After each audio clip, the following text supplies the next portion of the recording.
Hello दोस्तों, नमस्कार। मैं पवन मोरल एक बार फिर आप सभी का रोजगार विद अंकित के चैनल पर स्वागत करता हूं। दोस्तों, जैसा कि हमारे इतिहास के टेस्ट चल रहे हैं, लगातार 3-4 टेस्ट हो चुके हैं। आज ये हमारा 5वां और अंतिम टेस्ट है।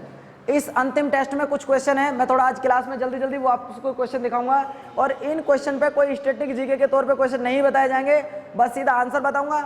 आप अपना स्कोर बताएंगे।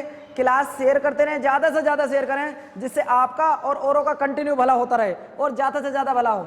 क्वेश्चन जो आपके सामने लिखा है बहुत आसान सवाल है, 2 बार बता चुका हूं कि ऐसा कौन निम्नलिखित में ऐसा कौन व्यक्ति है जिसे द्वितीय सिकंदर की उपाधि धारण की थी। ध्यान रखना, हमारे यहाँ पे एक सिकंदर थे जो कि बेबीलोन के रहने वाले थे और उन्होंने 326 ईसा पूर्व यहाँ पर एक युद्ध किया था और युद्ध झेलम का युद्ध, वितस्ता का युद्ध या हाइड स्पीच के नाम से जाना जाता है। सिकंदर भारत में लगभग 19 महीने रहा। कुछ लोग ऐसे कहते हैं कि सिकंदर भारत में आंधी की तरह आया और तूफान की तरह चला गया, जैसे कि आपने गांव में भी सुना होगा कि जो जीता वही सिकंदर। इसी तरीके से अलाउद्दीन खिलजी ने भी अपने आप को द्वितीय सिकंदर की उपाधि धारण की थी और इसने ये उपाधि स्वयं ही ग्रहण की थी। आगे क्वेश्चन थोड़ा जल्दी जल्दी बता रहा हूं आज आपको क्वेश्चन, उसमें मैं आपका देखना चाहता हूं कि आप उसमें कितने सही कर पाते हैं। पहला ये कि चहल ए गामी इसे पूर्ण तरीके से समाप्त किसने किया था। देखिए, आपसे 2 सवाल पूछेगा। एक तो ये कि इसे बनाया किसने। अगर बनाए की बात करता है कि इसका गठन किसने किया, तब इसका आंसर जो आपको देना है, तब इसका आंसर आता भैया इल्तुतमिश। अगर आपसे पूछे कि इसे पूरी तरीके से समाप्त किसने किया, तब इसका आंसर आता है बलबन। अगला क्वेश्चन, किसके राज्यकाल में लखनऊ ने बंगाल की राजधानी में तुगरिल खान ने विद्रोह किया था। दरअसल में क्या था, जिस समय भारत का शासक या सुल्तान गयासुद्दीन मोहम्मद बलबन बना था, उस समय बंगाल में विद्रोह हो गया। जब बंगाल में विद्रोह हुआ तो बंगाल के विद्रोह को दबाने के लिए अंत में खुद जाता है आंसर बंगाल। जल्दी जल्दी करें, आंसर बताते रहें, अपना स्कोर नोट करते रहें, बताएं और फिर आपका नाम बताया जाएगा कि आपने इतने क्वेश्चन बनाए हैं। अगला क्वेश्चन, भूमि मापने के लिए पैमाना गज ए सिकंदरी किसने प्रचित किया था। दूसरा क्वेश्चन, किस मुस्लिम शासक ने सिक्कों पर देवी जी की लक्ष्मी बनी थी। वेरी मोस्ट इंपोर्टेंट क्वेश्चन है आपके लिए कि एकमात्र मुस्लिम शासक जिसने अपने समय के सिक्कों पर लक्ष्मी माता जी की आकृति छिपवाई हो। ध्यान रखना, आंसर मोहम्मद गोरी जी आता है। ऊपर वाले का क्वेश्चन बता दें आपको, किसने भूमि नापने के लिए पैमाना गज ए सिकंदरी का प्रचलन किया था, तब ध्यान रखना इसका आंसर सिकंदर लोदी आता है। आगे चलते हैं थोड़ा सा और इसी तरीके से जो भी आपके क्वेश्चन है मुझे बताते रहें, अपना स्कोर जांच करते रहें। दिल्ली के किस सुल्तान ने ब्राह्मणों पर भी जजिया कर लगाया था। देखिए, जजिया कर मैं आपको पहले ही बता चुका हूं, ये गैर मुस्लिम कर होता है। अगर आपको भारत में रहना या तो मुस्लिम बन जाइए, इसे गैर मुस्लिम कर कहा जाता है। इससे सिर्फ आज तक 5 ही क्वेश्चन पूछे गए हैं। इसे ब्राह्मणों पर फिरोज शाह तुगलक ने लगाया था। अगर आपसे पूछता हो कि जजिया कर भारत में किसने लगाया, तो ध्यान रखना तब इसका जो आंसर आ जाता है, तब मेरे भाई आंसर आता है इनका मोहम्मद बिन कासिम। ये भारत में सबसे पहले जजिया कर लगाया था, लेकिन इन्होंने ना पंडितों पर लगाया ना महिलाओं पर लगाया। आगे जब चलते हैं तो एक व्यक्ति आते हैं एफएसटी यानी कि फिरोज शाह तुगलक, जिन्होंने जजिया कर ब्राह्मणों पर भी लगाया था। अकबर ने इसे समाप्त कर दिया था, औरंगजेब ने दोबारा लागू कर दिया और मोहम्मद शाह रंगीला ने इसे पूर्णतः भारत से समाप्त कर दिया था सन 1720 में। 5 क्वेश्चन आ सकते हैं, चाहे पेपर कांस्टेबल का देना, चाहे अपर लेवल का कोई सा भी दे लेना। आपसे क्वेश्चन यही पूछेगा कि जजिया कर से रिलेटेड 5 सवाल। कहले किसने लगाया, मोहम्मद बिन कासिम। पंडितों पर लगाया फिरोज शाह तुगलक ने। अकबर ने समाप्त करा, औरंगजेब ने दोबारा लगाया और मोहम्मद शाह रंगीला ने फिर से बिल्कुल समाप्त कर दिया। आगे चलते हैं, क्वेश्चन हमारे आज जल्दी जल्दी करें, अपना स्कोर बताते रहें कि किसका स्कोर कितना है। वेरी मोस्ट इंपोर्टेंट क्वेश्चन आपके सामने मैंने लिखा है, कृष्ण देव राय ने निम्नलिखित में से किसका निर्माण कराया था। दरअसल में क्या था, मैं आपको बता दूं भैया, कृष्ण देव राय जी ने, पहले तो यह कि कल के टेस्ट में पूछा गया था कि इनकी पुस्तक, अच्छा अगला ही क्वेश्चन में यह है, दोनों क्वेश्चन कृष्ण देव राय से रिलेटेड है। कृष्ण देव राय ने निम्नलिखित में से किसका निर्माण नहीं कराया। विट्ठल स्वामी का मंदिर इन्होंने बनाया, यह ध्यान रखना। कृष्ण स्वामी का मंदिर इन्होंने बनवाया। हाजरा राम स्वामी जी का मंदिर बनाया। मीनाक्षी मंदिर जो मदुरई में पड़ता वो इन्होंने नहीं बनवाया। दूसरी बात, किस पुस्तक में कृष्ण देव राय ने अपने किए गए राजनीतिक प्रशासनिक सिद्धांतों को वर्णन किया है। इनकी 2 पुस्तक थी, जिसमें पहली पुस्तक का नाम था ए मुक्त माल्यवाद। देखो इस पुस्तक को समझ लीजिए, ए मुक्त माल्यवाद, और दूसरी पुस्तक का नाम था ए मुक्त माल्यवाद कृष्ण देव राय। ये रही इनकी पुस्तक ए मुक्त माल्यवाद। आगे चलो, बाबर ने सन 1526 में किस शासक को पराजित करके मुगल वंश की स्थापना की थी? देखिए मैंने अभी आपको थोड़ी देर पहले बताया था कि सन 1526 में लोधी वंश के अंतिम शासक इब्राहिम लोधी की हत्या करके पानीपत के प्रथम युद्ध में, जो युद्ध 21 अप्रैल 1526 को हुआ था, उस युद्ध को लोधी वंश समाप्त किया और भारत में मुगल वंश की स्थापना की। दूसरा क्वेश्चन इन्होंने यही पूछ लिया कि पानीपत का प्रथम युद्ध कब हुआ? 21 अप्रैल 1526। बाबर ने प्रसिद्ध तुगलमा नीति का प्रयोग सर्वप्रथम किस युद्ध में किया था? तो खानवा के युद्ध में किया था। आगे चलते हैं, किस युद्ध को जीतने के उपरांत बाबर ने खजाने का मुख अमीरों, सगी संबंधियों आदि के लिए खोल दिए और इस पर उदारता के लिए उसे कलंदर की उपाधि ग्रहण की गई? इसका पहला युद्ध था, पानीपत का प्रथम युद्ध था।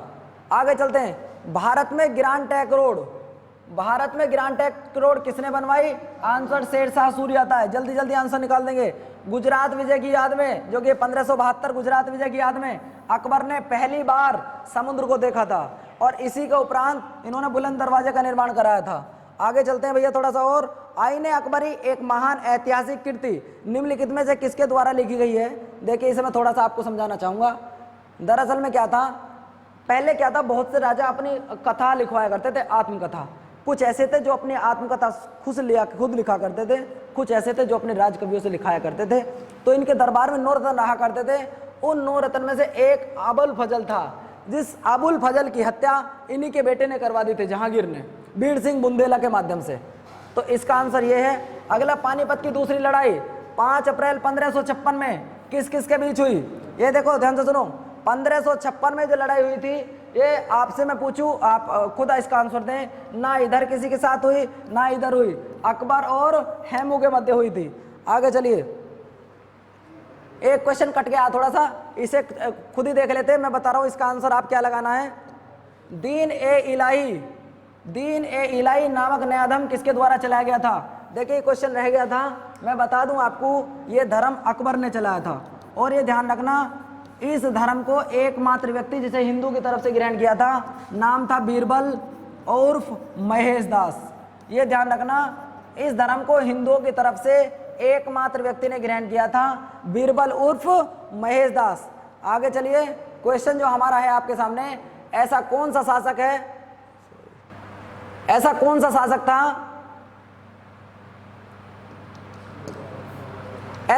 शासक था जिसने 2 बार राज किया हो? अब 2 बार राज करने की वजह बता दूं मैं आपको। ऐसा एकमात्र शासक हुमायूं था। हुमायूं ने 2 बार राज क्यों किया था? एक बार 1529 से लेकर 1540 तक और 1555 से लेकर 1556 तक 2 बार राज किया इसने। यानी कि भारत में 15 साल के लिए मुगल वंश का अंतराल रहा। 15 वंश के लिए मुगल वंश भारत से लगभग गायब रहा। क्यों? क्योंकि भारत में शेरशाह सूरी या द्वितीय अफगान वंश या सूरी वंश का राज रहा था 1540 से लेकर 1555 तक। भारत में बीवी का मकबरा कहां पर है? अब देखो भैया, एक बात और सुनो। शादी होने के बाद आपने देखा होगा कि पत्नी को तेरे लिए चांद तोड़ के ला दूं, तेरे लिए तारे तोड़ के ला दूं, टूटे कुछ नहीं। खामोखामे ड्रामा कर दिया और पत्नी को खुश करने के लिए कि मैं तेरे लिए तोड़ के ला दूं, सब कुछ ला दूं, पंखा टूटा नहीं, तू तारे तोड़ेगा। दरअसल में क्या था, इनके पिताजी का नाम शाहजहां था। शाहजहां की माताजी के लिए आपने सुना आगरे का ताजमहल बनवाया गया। तो रबिया दौरानी नाम बीबी का मकबरा, इसे बीबी जिन्हें रबिया के नाम से जाना जाता था, राबिया दौरानी, ये अपने पति औरंगजेब से बोली, भाई तुम्हारे पिता ने तुम्हारी माँ की याद में ताजमहल बनवाया था, तुम मेरी याद में क्या बनवाओगे? जो चिंता मत कर, जैसा मेरे पिता ने बनवाया है बिल्कुल सेम टू सेम ऐसे ही बनवाया जाएगा। बशर्ते फर्क इतना है, तुम मर्द होता। मरने के बाद में इन्होंने बीवी का मकबरा बनवाया औरंगाबाद महाराष्ट्र में। फर्क इतना था कि इसके पिता ने संगमरमर का बनवाया था और इन्होंने कच्ची ईंटों का बनवाया था। लेकिन जैसा सेम टू सेम उसने बनवाया, ऐसा ही सेम टू सेम इसने बनवाया। औरंगाबाद महाराष्ट्र में है, इसे कहते हैं ताजमहल की फूहड़ नकल। सेकंड ताजमहल औरंगाबाद, बीवी का मकबरा है। आगे चलते हैं भैया। फतेहपुर सीकरी में स्थित लाल पत्थर से निर्मित शेख सलीम चिश्ती की दरगाह, देखो भैया, संगमरमर का निर्माण किसने करवाया? शेख सलीम चिश्ती के दरगाह का निर्माण अकबर ने करवाया। फटाफट क्वेश्चनों पर निशान लगाते रहेंगे। चलिए भैया, ये क्वेश्चन एक रह गया थोड़ा सा, इसे बता दें आपको भी, किस शासक द्वारा किस मुगल शासक को पहले आगरा में दफनाया गया, बाद में उसकी कब्र में से एक अफगान विधवा साहब को काबुल ले गई और वहीं पर उसे बाग में दफनाया। ध्यान रखना, अकबर ऐसा व्यक्ति था, सॉरी बाबर ऐसा व्यक्ति था जिसे 2 बार दफनाया गया हो, पहले आपका आगरा में और बाद में उसे वो कहां पर लेके चली गई, काबुल में लेके चली गई। चलो भैया, क्वेश्चन हमारे पास ये रह गया, ये क्वेश्चन मैंने आपको अभी बताया है। क्या अंतिम रूप से जजिया कर समाप्त करने वाला मुगल बादशाह कौन था? तो मैंने आपको बताया था मोहम्मद शाह रंगीला ने 1720 में इसे भारत से पूर्णतः समाप्त कर दिया था। इस तरीके से क्वेश्चन अच्छे अच्छे हैं, अपना स्कोर जरूर बताते रहें किसका कितना स्कोर है। क्वेश्चन हमारा ये आ गया है, औरंगजेब कालीन ऐतिहासिक ग्रंथ नुक्सा ए दिलकुशा के रचनाकार कौन थे? देखो क्वेश्चन पढ़ लीजिए बड़े प्यार से, मैंने क्वेश्चन नहीं पढ़ाया है आपको लेकिन फिर भी पढ़ेंगे। औरंगजेब कालीन यानी कि औरंगजेब के समय में, ऐतिहासिक ग्रंथ यानी कि कोई पुस्तक, नाम है नुक्सा ए दिलकुशा। ओ, इसने तो किताब बहुत बढ़िया लिखी है। तब ध्यान रखना, अगर इनका नाम पूछा जाता है, नाम आता है भीमसेन सक्सेना। आगे चलिए, अकबरनामा किसके द्वारा लिखी गई थी? अकबरनामा किसके द्वारा लिखी गई थी? ये क्वेश्चन दोबारा रिपीट हो गया है, इनका आंसर अबुल फजल आता है। अगला, एतमाउद्दौला का मकबरा कहाँ पर है और किसने बनवाया था? देखिए, अगर आपसे ये पूछता हो कि आगरे में किसने बनवाया, चलो इसने आंसर बता दिया आगरे में। अगर किसने बनवाया तब ध्यान से रहा, तब इसका आंसर नूरजहां आ जाता है। कारण क्या था मैं आपको बता दूं, नूरजहां जो कि एक विधवा लेडीज थी जिससे शादी जहांगीर ने की थी। जहांगीर के दरबार में ज़्यादातर जो काम हुए वो नूरजहां के नाम से हुए। ये जो एतमाउद्दौला थे वो नूरजहां के पापा थे। तो जब ये मरे तो मरने के बाद में हिंदुस्तान में पहला संगमरमर से निर्मित अगर मकबरा किसी का बना हो तो वो एतमाउद्दौला का बना था। और एतमाउद्दौला की उपाधि थी जिसका नाम था गयास बेग। ये ध्यान रखना, इनका नाम था गयास बेग और उपाधि मिली थी इन्हें एतमाउद्दौला की। ये पिताजी नूरजहां के थे और ससुर जहांगीर के थे। आगे चलते हैं थोड़े से और। कई बार क्वेश्चन बहुत अच्छे अच्छे क्वेश्चन पूछ लेता है। यहाँ क्वेश्चन मराठों से रिलेटेड है। क्या क्वेश्चन है कि पानीपत की तीसरी लड़ाई जब 1761 में हुई थी वो किस किस के बीच हुई थी? ये क्वेश्चन अगर आपको पता हो तो बताएं, वरना छोड़ दीजिए। पेज वो करें, पोज करें वीडियो को और आंसर बताएं। पेशवा बाजीराव द्वितीय और अहमद शाह अब्दाली के मध्य हुई थी। इसमें मराठे हार गए थे इस युद्ध में और ये बंदा मराठों की हार को बर्दाश्त नहीं कर पाया था।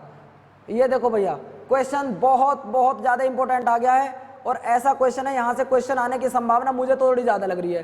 कारण क्या है कि इसमें एक ही क्वेश्चन के लगभग पूरा साम्राज्य पूछ लिया। मराठा साम्राज्य कैसे पूछ लिया? उन्होंने कहा कि संभाजी, राजा राम और ताराबाई और साहू जी कब से कब तक राजा बने। उसका मतलब 4 ना पूछ लिए, संभाजी कब रहा, राजा राम कब रहा, ताराबाई कब रही। अब ये है कौन? अगर इनका पता था ठीक, नहीं तो बेकार है। दरअसल में क्या था, एक व्यक्ति थे जिनका नाम था शिवाजी। शिवाजी के 2 बेटे थे, एक का नाम था राजा राम, इनकी पत्नी का नाम था ताराबाई। देखो समझो भैया, ये छोटा बेटा था, बड़े बेटे का नाम था इधर शंभू जी और शंभू का बेटा था जिसका नाम था साहू जी। इन दोनों का जो रिश्ता था वो चाची भतीजे था। इन दोनों का जो रिश्ता था वो शंभू जी का और राजा राम जी का कैसा था, भाई भाई का। दरअसल में क्या था, 80 में जब इनकी मृत्यु हो जाती है तो 80 में राजा बनाया जाता है संभाजी को। आपसे पूछेगा संभाजी राजा कब बने, तो 1680 में बने और 89 तक मात्र 9 साल राजा रहते हैं। इसके बाद में जब इनकी मृत्यु हो गई, राजा राम जी को राजा बनाया गया। तो राजा राम जी होता क्या है, 1700 तक राजा बनते हैं, पूरे 1700 तक। अब अगर ये खत्म हो गया, इस आदमी को औरंगजेब ने कैद कर रखा है। अब फिर ताराबाई की सवाल आता है। ताराबाई राजा बनती है 1708 तक। तो 1708 के बाद में अगर कोई राजा बनता है 1708 से 1949 तक, वो बनते हैं साहू जी महाराज। सीरीज आप लगाएं, आंसर बताएं क्या होगा। मैंने आपको डिटेल में बता दिया है। शिवाजी के 2 बेटे थे, एक का नाम शंभू जी, एक का नाम राजा राम। राजा राम की पत्नी का नाम ताराबाई और इसके बेटे का नाम साहू जी महाराज। ये किडनैप था, दोनों भाइयों को औरंगजेब ने मरवा दिया, फिर बनी ताराबाई राजा। ठीक है, किरम लगाएं और बताएं आंसर क्या था। किस मराठा शासक के शासनकाल को पेशवाओं के काल से जाना जाता है? ध्यान रखना, जो भारत में पेशवाओं का काल शुरू हुआ वो साहू महाराज के काल से शुरू हुआ, 1708 से। आगे चलते हैं, क्वेश्चन हमारा आ गया, ये थोड़ा सा ज़्यादा इंपॉर्टेंट है।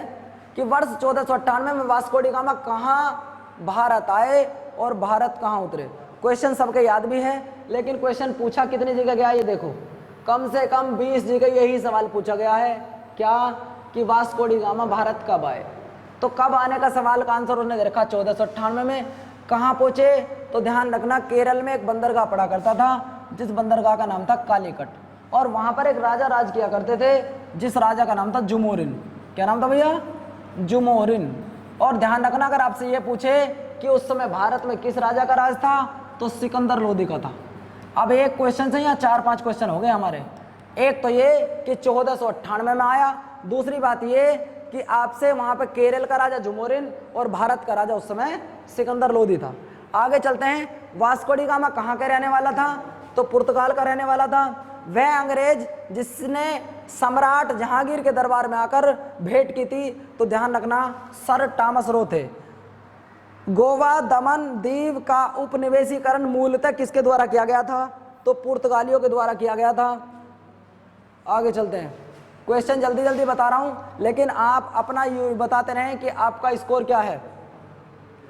आपके सामने कंपनियों का स्पेस आ गया है कि कौन सी कंपनी कब लगी है। मैंने आपको बताया था कि भारत में विदेशी आने का क्रम जो बताया था मैंने, भारत में जो पहली कंपनी लगी वो 1498 में लगी पुर्तगालियों की। इसके बाद डच आए 1598 में, लेकिन वो अपनी कंपनी नहीं लगा पाए। कंपनी लगाई उन्होंने 1602 में। कब लगाई भैया, 1602 में। इसके बाद आए, सॉरी माफी चाहूंगा, इनसे पहले अंग्रेजों ने लगा ली 1600 में, 1602 में लगाई फिर, और फिर लगी 1664 में। अब इन्हें क्रम से आप खुद लगाना। देखिए फिर बता दूं, भारत में सबसे पहले विदेशी आगे लगाई पुर्तगालियों ने 1498 में, अंग्रेजों ने लगाई 1600 में, और इसके बाद में आए डच, उन्होंने लगाई 1602 में, और इसके बाद आए फ्रांसीसी, उन्होंने लगाई 1664 में। आंसर जरूर बताएं भैया इसका क्या है। चलो, वास्को डी गामा कहाँ का रहने वाला था, अभी बताया आपके सामने। ये सारे क्वेश्चन लगभग हो चुके हैं, ये पिछले वाला पेज वापस आ गया है। अच्छा, एक क्वेश्चन रह गया। क्वेश्चन क्या है कि अल्बुकर्क ने गोवा को 1510 में किसके द्वारा छीना था, तो 1510 में इन्होंने बीजापुर के सुल्तान यूसुफ आदिल शाह से जीता था। नाम नहीं लिखा, नाम बता देते हैं आपको, उनका नाम था यूसुफ आदिल शाह। और ध्यान रखना, गोवा भारत में आज़ादी के पश्चात भी, यानी कि 1510 से लेकर और 1961 तक भी गोवा पुर्तगालियों के कब्जे में रहा था। सन 1961 में भारत की आज़ादी के पश्चात आर्मी कार्रवाई करी गई, और आर्मी कार्रवाई के पश्चात गोवा को पुर्तगालियों से मुक्त कराया गया, और सन 1987 में गोवा को भारत का 25वां राज्य बना लिया गया, जो कि आज वर्तमान समय में क्षेत्रफल की दृष्टि से भारत का सबसे छोटा राज्य है। क्वेश्चन यहां से आने की संभावना पक्की है। आगे चलता हूं, क्वेश्चन अच्छे अच्छे हैं। आप लगातार अगर इसी तरीके से करते रहेंगे तो उम्मीद ये रहेगी कि आप कोई सवाल कभी गलत नहीं करेंगे। भारत तक समुद्री रास्ते की खोज किसने की थी, तो आंसर पुर्तगाली आता है। ब्रिटिश ने भारत में सूरत अपनी पहली फैक्ट्री स्थापित करने की जो अनुमति ली थी वो किससे ली थी, आप सब जानते हैं, उस समय जहांगीर का काल था। आगे चलते हैं, भारत के समुद्री मार्ग की खोज किसने की थी, ये बता ही चुका हूं आपको, 2 बार क्वेश्चन आ गया है, वास्को डी गामा ने की थी। आगे चलते हैं भैया थोड़े से और, चलो ठीक है दोस्तों, आज की क्लास का हमारा यही समापन होता है। उम्मीद करता हूं आपको क्लास अच्छी लगी होगी। बाकी वीडियो यार लाइक करते रहो, शेयर करते रहो, आपका भी फायदा हो जाएगा, औरों का भी फायदा हो जाएगा। ठीक है दोस्तों, थैंक यू, धन्यवाद।